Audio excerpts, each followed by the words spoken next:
People in Mexico are demanding answers following the death of a TikTok influencer who was shot during a live stream on Tuesday. Valeria Marquez, who was 23, had earlier expressed fear for her safety. Investigations are ongoing, but prosecutors believe she was murdered by hired assassins.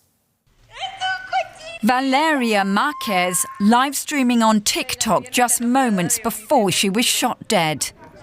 The social media influencer was killed in the city of Zapopan, in the Mexican state of Jalisco, a region marred by years of cartel violence. Marquez was working at this beauty salon at the time of her murder. Investigators believe she was killed by paid hitmen.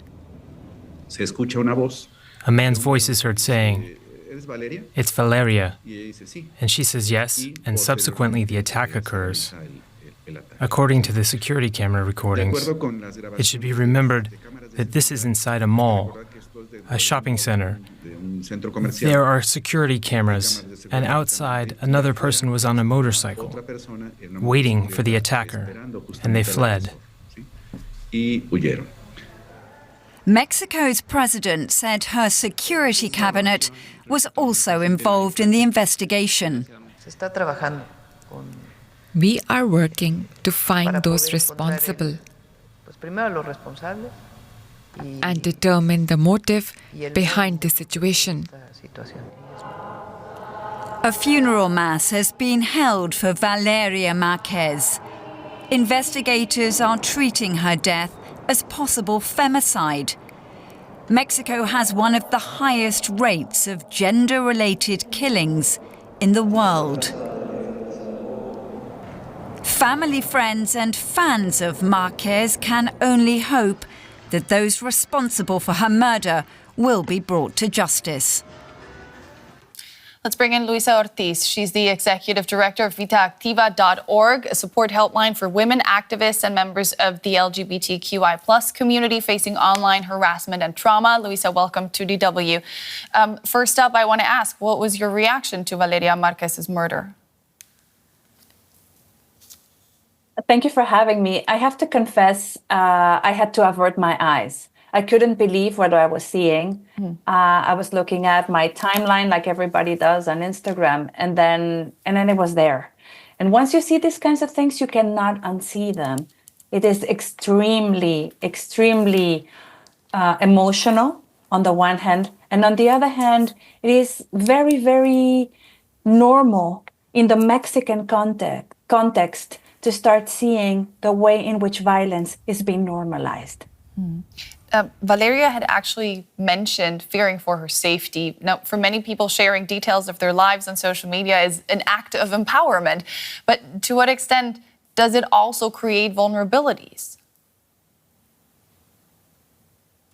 It is very clear that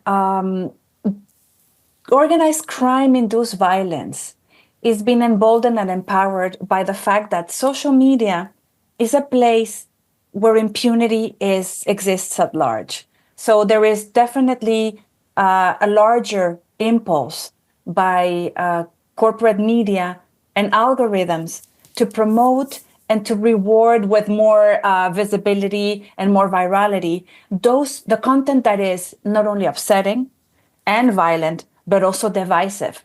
So it is always a game that influencers are playing, and it is a game that they're playing knowingly in the platforms. It is very, very clear that Valeria mentions, "Oh, I think they're coming to kill me." It is very interesting to see how that, in the context of algorithmic publicity, also will make content spike in a tremendous way. So we're talking about something that is very complex, very nuanced, and at the same time, completely open, completely transparent, and absolutely impune. Are platforms doing enough to protect their users, the people they ultimately make money off? Absolutely not. It is in their best interest to put people not only at risk, but also to make sure that behavior that is conducive to division, to misinformation, and also to alienation is promoted. So no, there are no guardrails There is no protection. There's no legal framework. And particularly in Mexico, regarding violence, online violence, there are laws that are not effective. This is currently being treated as a femicide, and Mexico is among the top countries when it comes to women being killed for the sole fact of being women. Now, for the first time, the country has a female president. Is she doing more to fight gender-based violence? President Sheinbaum is not a feminist, and she is not a person who believes that the particular rate in which women are being murdered in Mexico every day, between 7 and 8 women are murdered by the fact that they are being women. And we're not even discussing trans women, and we're not even discussing people who present, as a woman in society. So President Sheinbaum is not only not doing enough, but she's not acknowledging the fact that it is culture, that it is organized crime, and that is the militarization of the country that is not only promoting, but making sure that women are always subject to the fact that if you get out of line, you know what can be coming to you.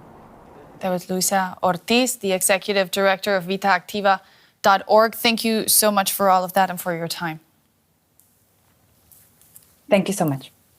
Joining us now is Professor Gema Kloppe-Santamaria, lecturer in sociology, at the University of Cork. Her work centers on violence and gender with a special focus on Mexico and Central America. So we just heard that prosecutors are investigating Valeria Marquez's murder as a possible case of femicide. Now, that's a term that many people may not be familiar with. Can you help us understand what exactly femicide means in the Mexican context and why this term is being used?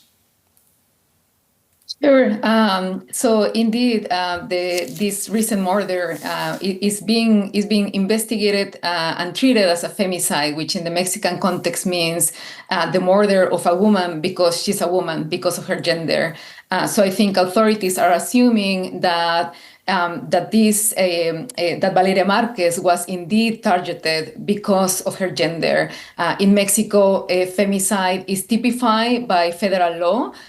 Also, the state of Jalisco has particular laws in order to investigate the killing of women as femicide. So I think authorities are assuming that gender was at the center of the driver of this killing, and they are also trying to prioritize the investigation of this killing. When authorities typify or investigate a killing of a woman as femicide, it gives authorities more resources in order to investigate these cases.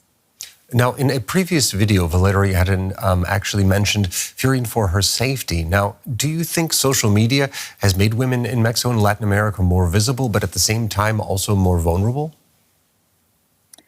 Yes, that's a good question. I think social media has somehow like contradictory effect on women's lives. On the one hand, indeed, it has provided them a platform. It has allowed many women also to organize and to collectively denounce violence, and particularly femicides. In Mexico, there is a very strong women's movement that has denounced femicides for years. On the other hand, I think this case shows that tragically, social media doesn't protect women before, during, or after such tragic events. And I say after because even now, the case of Valeria Marquez in social media is being discussed in a way that is not necessarily respectful of the dignity of this woman. She's being re-victimized in many of these platforms, being accused for her own murder, basically. Now, the numbers surrounding gender-based violence in Mexico are truly staggering. So the question is, why is this happening on such a large scale there? Yes, so I would say there are many reasons behind gender-based violence and femicide, specifically in Mexico.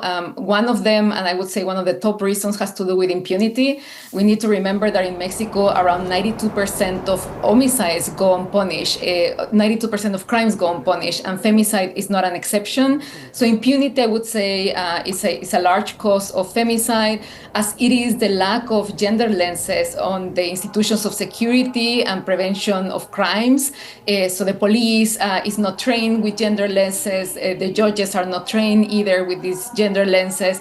And then cultural reasons, right? I mean, there is gender discrimination across Mexican society. Victims tend to be re-victimized. And then we shouldn't forget that Mexico is in the midst of a war on drugs. Jalisco, actually the state in which this victim was killed, is one of the most violent states in Mexico, is the hometown of Cartel Jalisco Nueva Generación. So Mexico is facing, constantly killings related also to confrontations between organized criminal groups and the military. So it's a very difficult context that puts girls and women's lives in harm's way in Mexico. Truly a wicked problem. That was Professor Gema Kloppe-Santamaria, lecturer in sociology at the University of College, Cork. Thank you very much for your assessment. Thank you.